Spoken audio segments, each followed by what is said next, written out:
Okay, so you're working for a TV show, which sometimes actually does happen. I should know. Okay, and in this show, maybe it's the Mythbusters. Okay, you will have this car and you want to jump it on this ramp. So you have your car traveling at 30 meters per second. It impacts the ramp and it comes up here.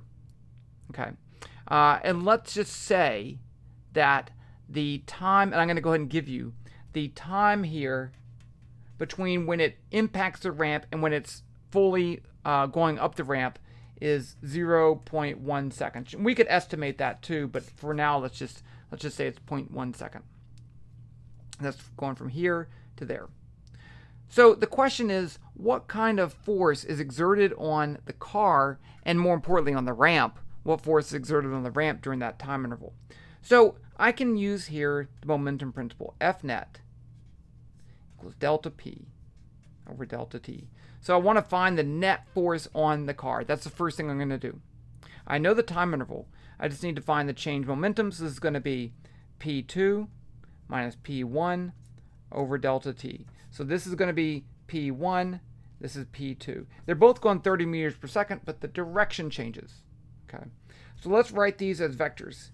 P1 is going to be the mass, 2,500 kilograms. I need to write this as a vector. Well, let's call this the x direction, not the y direction. So it's in the x direction. So it's going to be 30, 0, 0 meters per second. And that's the momentum in the x direction, the initial momentum. Now, what about the final momentum? In this case, it's moving in the x and the y direction. So I know this is 30 meters per second, and this is 20 degrees. I need to find the x velocity and the y velocity.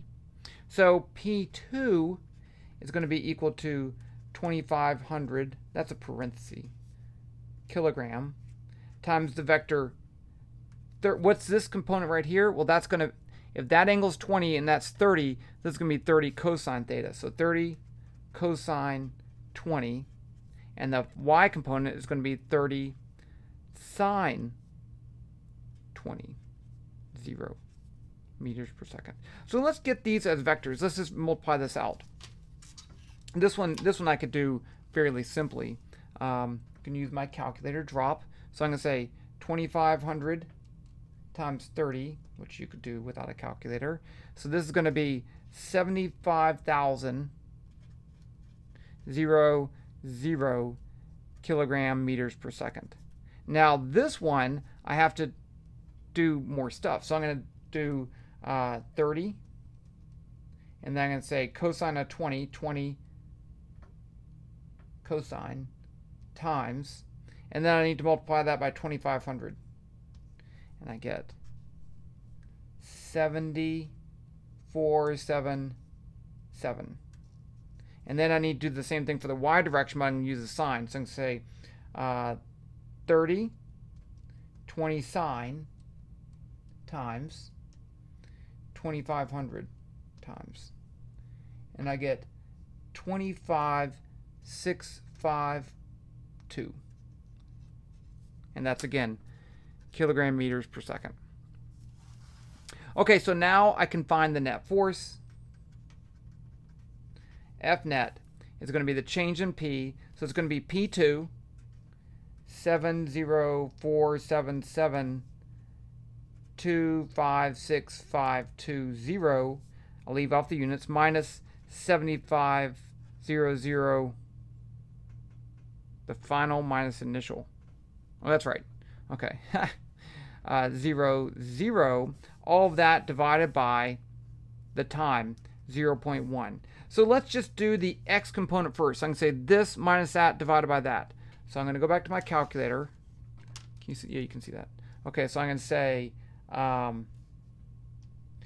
70477, enter. I'm going to subtract 75,000, 75123 minus, and I'm going to divide by 0.1, which I could do without doing that. But so I get negative 45230. Now for the next one, I'm going to say this minus 0, so that's pretty easy. It's the same thing. I just need to divide by 0.1, which I can also do very easily by just, that one's big, by just multiplying this by 10. I get 2, 0.56520 newtons.